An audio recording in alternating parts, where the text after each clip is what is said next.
Do we have too much government? We need to put people ahead of corporate profits. This system is so lopsided. This threat is a real threat to democracy. And I think that's really important. That's something we haven't been doing in this country for a long time. Where do you start? What do you do? How do you do it? Access to Democracy and other Eagan community television programming is supported by Thomson Reuters, makers of Westlawn Next and based in Eagan. Through Westlawn Next and other innovative online services, Thomson Reuters is the world's leading source of intelligent information for businesses and professionals. Online at thomsonreuters.com. And by U.S. Federal Credit Union, the member-owned financial institution offering service, value, and experience you can trust to the greater Twin Cities community.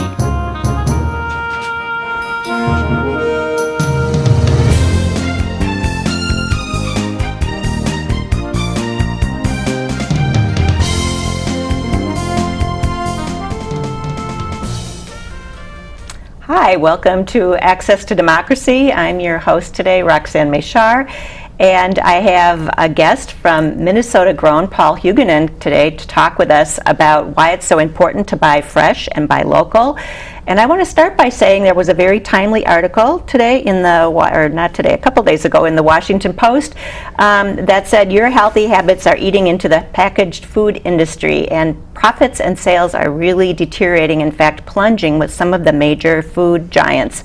And perhaps you can tell us a little bit about what has happened, what lifestyle changes have occurred, what's going on that this would happen. So welcome to the show. Nice to have you. Thank you very much. Well, I think, we start out by looking at what's happened in this country going back to post-World War II. What we saw was the development of things like hybrid seed corn, and we got much concentration in agriculture, which meant farms went from small, diversified farms to really, really large monoculture farms. Explain for viewers what you mean by monoculture. Not everybody might be familiar with that term. Yeah, simply, to be really general, it means that farmers specialized. So instead of growing multiple crops and various livestock, they were growing, one or two things in large numbers. So maybe corn and soybeans, which we see a lot when you're out driving a farm huge with just corn growing, or corn and soybean, for example. Definitely, which is a huge part of our economy, and it's not a bad thing, but it changed how we eat and what we eat. And so what happens so often is anytime a pendulum swings a great deal one way, it inevitably creates opportunities and comes back. And so what we're seeing now is people starting to realize that to a large degree, they lost touch with where their food comes from, who grows it, how they grow it.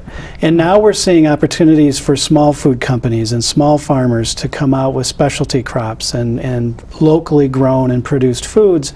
And I think the article that you read in the paper is an indication that consumers are changing how they buy. They also want to eat healthier. I mean, we hear constantly, eat 5 fruits and vegetables a day. We need to eat fresher. We need to eat less processed foods. I know for myself, I'm much more likely now to shop the perimeter of the grocery store and skip the middle aisles. Somebody might often say, do you know there's a new product in the frozen food aisle? I think I haven't been in the frozen food aisle in months now. I have no idea what's going on in the frozen food aisle. I'm shopping the exterior, so I'm shopping the dairy, I'm shopping produce, I'm shopping meat and fish, maybe picking up 1 or 2 canned items, but it's not my primary focus, and I suspect I'm not alone in that. That's very true, and it's one of the reasons that grocery store chains invest so heavily in their produce departments and their meat departments, is because that's usually how people make their decisions on where they're going to shop. Is the produce high quality? Do they have local produce? Do they offer a selection of organic produce? So it really has. We've changed, and we are changing how we shop and what we look for when we shop. True. Now, for the highest quality produce, I know you would recommend we go to farmers markets, which is what you work with and what you do. So say more about that for us. Sure. Farmers markets is one of the things, if you look at the last 10 years, we've seen a few things really, really grow in local foods, and farmers markets are an area of tremendous growth. 10 years ago, our statewide directory listed about 60, just over 60 farmers markets. That's nearly tripled. Wow. We have well over 170 farmers markets in the state of Minnesota right now. That's huge. And I think people also are if you can't necessarily do a farmer's market, or you want a constant influx of good quality products, people are signing up for something called CSA, or Community Sponsored Agriculture. So maybe you can share the growth in that area. Definitely. 15 years ago, CSA farms, community supported agriculture, didn't really exist in Minnesota, or for that matter, just about anywhere else. And in the last 10 years, we've gone from about 10 CSA farms to nearly 100 CSA farms in Minnesota. Oh, that's huge. And it's still something that not a lot of people are familiar with. What is a CSA So explain, farm? How does it work? What is it? We've done it over Sure. the years in the past, and you have too. So share how it works so people know. Sure. Kind of the distinguishing features of a CSA membership. First of all, that's what people are doing, is they're buying a membership or a share in a local farm. And what they will do is they will pay money up front. So one of the key attributes is that you're buying up front. And what it will entitle you to is a share of that farm's harvest throughout the summer and fall. Usually it's between 14 and 20 weeks worth of what they harvest. So you purchase a share up front. You're going to get a weekly delivery of what they harvest. But the other distinguishing factor of a CSA farm is you, the consumer, are sharing risk on some level with the farm. So if you buy a share, and during the spring or summer the farm has a terrible hailstorm and it wipes out all their tomato plants, well, your CSA share probably won't have tomatoes, or at least not as many tomatoes as you might have expected. So there's an element of shared risk. One of the reasons people join CSA farms is to connect with the farm. And that means you're becoming back in touch with the rhythm of farming. When did they plant? How did they stagger planting? What products do they have? Eating what's in season. Eating what's in season. That's another one of those huge changes going back to post-World War II is in Minnesota we would never have eaten strawberries in January. And now we kind of expect to do that. And there's nothing wrong with that, because we should take advantage of what we have in modern society. But it's changed how we think about food, and we're starting to regain that awareness of what we produce and when. True. One of the fun things I remember about CSAs, or community-sponsored agriculture, when we did that for our family, we got fruits and vegetables that we had not heard of. That garlic scapes started to show up, ramps. We weren't sure what those were. A lot of things showed up from week to week that we weren't quite sure what they were or what we should do with them. So say more about how that works for people. That's one of the big draws to a CSA membership, is it really is a vehicle by which people can change lifestyles and change eating habits. The example that I use is that if you go to the farmer's market or the grocery store and you really want to eat healthy, you want more produce, you're still going to pick up the things that you like or that you know your kids like and will eat. If you join a CSA farm, you will get, in most cases, fruits and vegetables, especially vegetables, that you may not be familiar with. You may remember vaguely as a kid saying, I don't know that I like this. But there's something magic that happens once you've paid for it, and it now shows up in your kitchen, along with the recipe and information about what to do with it and how healthy it is. And they do send recipes. They don't just, it doesn't just show up in your package or in your box. They send really excellent recipes, how to use it, directions. Yeah, it's very important. And so when people join a CSA farm, they end up eating differently. They end up eating more variety, and because they're getting whole food, raw food, that needs a little bit of preparation, they're far more likely to eat a meal rather than to throw a frozen dish in the microwave or to microwave a hot dog for the kids. Or grab something in the car, maybe Yes. on the way, yeah. The other thing I noticed that we often did was do a lot of cooking with it on our day off. So maybe on a Saturday or Sunday, we did a lot of preparation with vegetables that came in.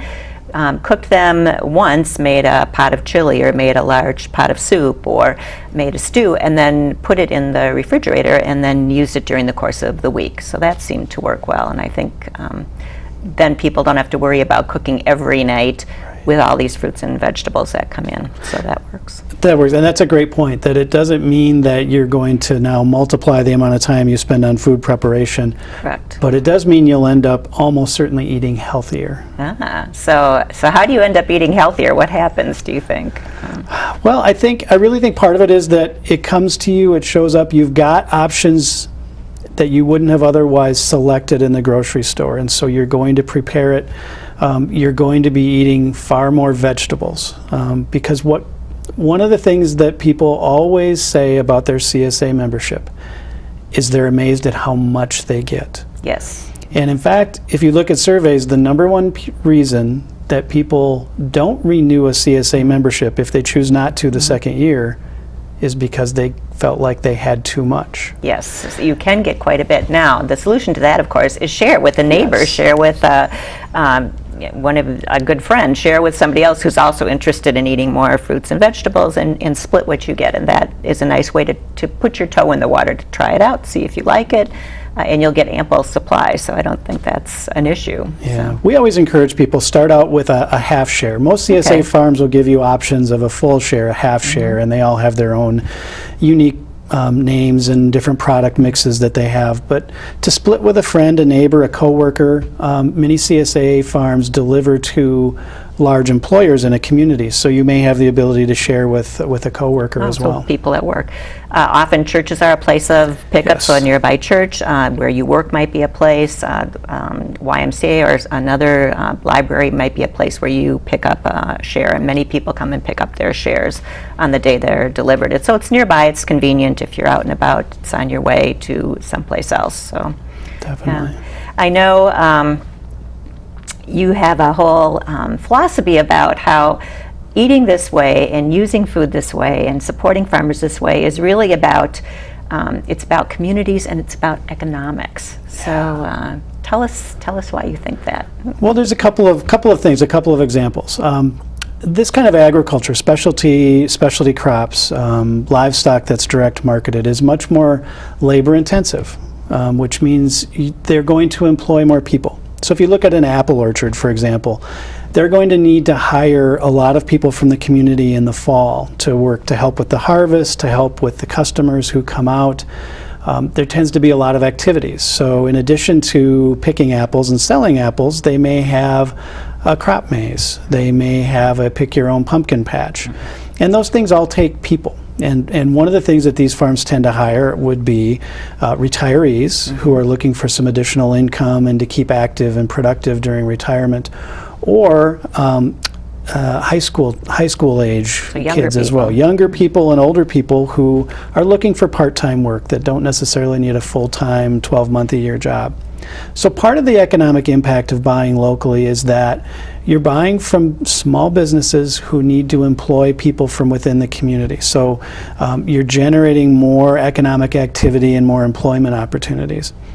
The other part of it is that you're simply keeping your dollars at home in the community. When you buy apples that were grown locally, those dollars stay locally, where they hire the people, they go to buy the seedlings and all the things that go into apple production. The opposite of that would be, if everybody buys Washington apples here in Minnesota, you can just picture the truck of Washington apples coming to Minnesota and returning back to Washington with a truckload full of our dollars. And so by buying locally, we really are keeping our dollars at home in the community. And I think even when we shop in the grocery store, Yes. there's a way to check for that. I know a lot of local grocery stores now, almost all of them, will tell you if they purchase locally. So when you go to grab that bag of apples, do a quick check and see, are the apples local, and check the sign above and make sure there's a little local or Minnesota grown apples. And if you have a choice, why not keep the money here in our community? So It's very true, and grocery stores pay very close attention to what consumers want, and so they've seen this demand for local foods. And the Minnesota Grown logo is the easiest way to identify that product was grown here. can we show that logo? We have, Yeah, I think, absolutely. the camera can zero in here. There's a catalog here that's in front. You can maybe take a look at it. There we go. And the Minnesota Grown logo is a logo actually that the Minnesota Department of Agriculture developed and owns and licenses. So when it says Minnesota Grown, it actually has a specific meaning. One of the words that people use very loosely is the phrase local. And one of the things that people need to know is local has no legal definition. Oh, So if we're talking about apples, well, Michigan apples are more local than Washington apples, and Washington apples are more local than New Zealand apples. but are they really local? But they're not really local. And when folks see a Minnesota Grown logo, that means that it was grown or raised on a farm in Minnesota. And so, and that's got a clearly legal local. definition, yes. Very good. That's good to know. I know organic sometimes the same issue, not a legal definition, and they can put organic on many things, or it's a loose definition, or depends. Actually, and that's one thing that has changed significantly over the last several years. Tell us, so yes. organic is now a federally regulated term. So let's say that I was a farmer and I wanted to use the phrase organic to describe something that I grew. I would have to either be certified organic by a third-party certifier, or I'd have to meet a very, very narrow exception that says that I have less than $5,000 worth of sales of that product, and I still have to meet all those criteria. I just don't need a certifier. So any use of the phrase organic on a food product is actually very... So it is regulated now. It's regulated, and going back several years, one of the biggest enforcement cases that the State Department of Agriculture had was enforcing the use of the phrase organic, where somebody misapplied it, and they were able to prove that. Thank you. Well, that's good to know. Before we move on to a couple other areas here too, I know you have an interesting story about farmers markets and communities. What happens with community building and how it works? So share a little bit about your experience with that. Absolutely. People think of farmers markets as a place to buy local foods and to connect with the farmer, and that's absolutely true. But one of the reasons that a lot of communities start farmers markets or encourage a farmers market to start in their community is some of the other intangible impacts that it has. This summer I visited a farmer's market in Holmes City, Minnesota, which is a tiny unincorporated city not too terribly far from Alexandria. Okay. About the middle of the state for people. Yeah, a little bit north and west of here. Okay. And one of the people running it when I got there said, well, Holmes City, we have a population of about 70 if you count the pets. And they have a little farmer's market every Saturday morning, which has between 15 and 20 vendors. And it's in the parking lot of the community church. And that farmer's market, and the church, in addition to providing the parking lot space, now has a Goodwill offering free community breakfast, which is attended by well over 200 people every Saturday morning. Oh my goodness, 200 people in a town of 70. In a town, yeah, it's amazing. And I was there and I watched the people come through, and they gather, they're talking to each other over breakfast, and they're sharing stories and reconnecting. And then they walk outside, and there are people from the community selling produce, maple syrup, crafts that they've made at home. And it was really about the best example of community building that I can imagine. I talked to the people from the church, and they said, prior to this farmer's market, it was a real struggle to get people in the doors for anything here. And now we have full classes of new members, and we have all this energy. And they said, and plus, we bring in a lot more money every Saturday for our free breakfast than we ever do on a Sunday offering. That's funny. That's pretty good. But that is what it's about. It is about community building. Yes. It is about connecting with people. That is the point, after all. So, And if I might add too, it's a very real phenomenon that communities all over the state are dealing with. We see big box stores that come, and they typically locate on the outskirts of town. And communities are looking for a way to draw people downtown to where the local hardware store, the local clothing store, the local grocery store are. And a lot of them turn to a farmer's market as a gathering place to give people the sense of what is our town really about, and how can we connect ourselves as neighbors and friends again? yes. And I think they add a lot of things into those farmers markets too. So I know I go often to farmers markets, and you don't just find produce there anymore. So they have a lot of other products. You can get local meat, you can get wine, you can get we have some products here. You can get honey, you can get cheese, you can get bread, you can get wild rice we have here from Minnesota. There's other things as well, and so many other products, and which brings us to kind of the topic of wineries in Minnesota, which you can't really imagine, but it's true, and they're wonderful, and agritourism. So Yes. all the products that you're seeing at farmers markets come out of a whole nother genre, a whole nother area of local food products. So maybe you can share with us a little about that. Definitely. The farm wineries is a real interesting case. 10 years ago, there were maybe a half a dozen in Minnesota. The new Minnesota Grown Directory will have more than 40 licensed farm wineries here in the state of Minnesota. My goodness. And there's a couple things behind that. Part of it is people that want local products. So that's part of it. But part of it is also people want an experience. They want something that's fun, that's affordable, that's memorable, and something that they feel good about. And visiting a farm winery and having a tasting out in the country, and it's a great way to enjoy fall colors in Minnesota and to see what Minnesota's like.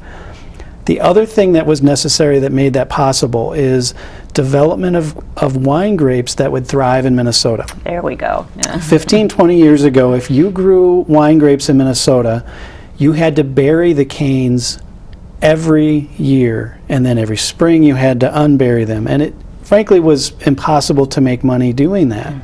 And part of sustainability is to be financially stable. Correct. And so the university developed wine grapes that are cold hardy. And I was just at a conference, the Cold Hardy Cold Climate Grape Conference, attended by people all over the country. People from the East Coast, people as well from Canada that are here to see the grapes that the University of Minnesota developed. As a result of that, people can now grow grapes in Minnesota. They don't have to bury the canes every year. The grapes were developed to do well here and to produce excellent wines. And so for folks who maybe haven't tried a local wine in 15 or 20 years, take the opportunity to go visit a winery and just see the variety of wines that we now produce in this state. And it takes you right into agritourism. You know, think about doing a little, either a one-day drive through southern Minnesota or overnight and stay at a bed and breakfast or at an inn, but go to, they have artisan cheeses, they have wineries. You can stop along the way and then maybe stop into some small towns while you're there and enjoy the fall. And there's, I think, some in your catalog, some ways to do that, so you offer some options there. Definitely. There are so many ways to get out and enjoy Minnesota that tie back to farms. There are a number of farm stay bed and breakfasts in Minnesota, and we've got them in the Minnesota Grown Directory. Perfect. Picking your own pumpkin in the fall, choose and cut Christmas trees once you get into November, December. Crop mazes, apple orchards, pick your own berry farms. And we have a lot of farms who offer tours. So you could go to Winona, Minnesota, and you could tour a buffalo farm that's on the bluffs overlooking Winona, and to see these majestic animals. There are elk farms in Minnesota. With elk farms, okay. Yeah, and it's great experiences, whether a person is a child at home or whether a person's a full-grown adult. These are some pretty fun things to do. So in many ways, it's about every week when you shop or when you decide where your family's going to get your food for the season. It's about self-determination. How do you want to spend your dollar? Where do you want your dollars to go? What do you want to do with your dollars? And essentially, you vote for the kind of food mix you want, for a safer food supply. You know, the more diversified it is, the safer it is. You vote for that with every dollar you spend. So it's not like we just have one vote every election year. We have every dollar votes when we shop, when we decide to get our food or to vacation and visit a farm, do something with other products that are in Minnesota, go to the farmer's market. That's all a choice to vote. It really is, and it does make a difference. And I want to be clear, I'm not advocating that all farms in Minnesota ought to be specialty crop farms and small, or that they all ought to be organic, because as a state, we are at our strongest when we have a diverse economy. I think it's one of the reasons that Minnesota is generally not as hard hit during national recessions as some other states. We have a very strong agricultural economy. It's more resilient. It's maybe. more resilient. We don't have all of our eggs in one basket. Yes. And in agriculture, that's very true as well. If you look at the Minnesota Grown program, we work with farmers who are all across the spectrum. We have people who are certified organic, various forms of sustainable or third-party certification, and we have people that are completely conventional. And we have small farms and large farms. And I think that's really important. I think as a society, it's important to know that we don't live in an either-or world. We can have, and we need to have, a variety of production systems. We need to have a variety of sizes of farms and types of agriculture. I think that's when we're at our best, our strongest, and our most resilient. So that's a very good point. It's not either or. It's not small or big. It's embracing both and allowing both to help our food system be resilient and have many possibilities and many offerings, so wider variety of produce. We just have a couple minutes left, but I wanted to ask you to share a little bit about what's going on in schools with local produce real quickly. This is a real exciting thing to see. So farm to school is a phrase that people are starting to hear, and really what it means is that schools are starting to source more local foods. So they're serving more local foods in the cafeteria, which is great for the economy. I mean, schools are funded primarily by local tax dollars. And so it makes sense that they are using those dollars and reinvesting them locally by buying from local farms. But it's more than that. It's also about changing lifestyles. And so what we're seeing schools do is to put in things like school gardens, so that kids in school get to see and touch where their food comes from. They get to see, oh, carrots grow underground. Other things don't. And so we've got school gardens, we've got the cafeteria, and we're also seeing the incorporation of farm to school curriculum in the classroom, so that when children are learning, how to do math, and when they're learning science examples, they can use agriculture as a part of that. Our department, our Minnesota Ag in the Classroom program, just developed a whole curriculum centered on the school garden and how you incorporate that into the classroom. Wow. So, of course, that only works if kids eat that food in the cafeteria, and how does that work?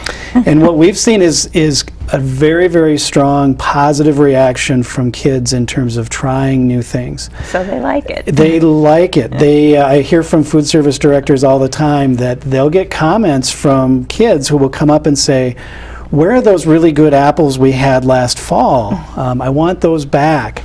I was in a lunchroom, and believe it or not, they were giving samples of kale smoothies. Oh my. These were third grade kids.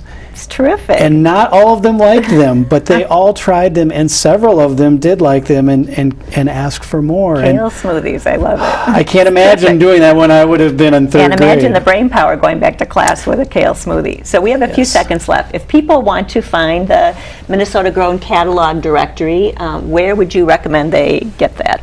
Best place to go is online to minnesotagrown.com. So www.minnesotagrown.com. They're completely free. They can also search online, so they can put in their zip code or their city. They can see everything that's close to them. Perfect. So we're finished for now, but we have more that we could have talked about and didn't get a chance to. So I hope you'll come back. But thank you for being with us today and sharing about Minnesota Grown. Thank you. Bye now. And I think we're done. That's it.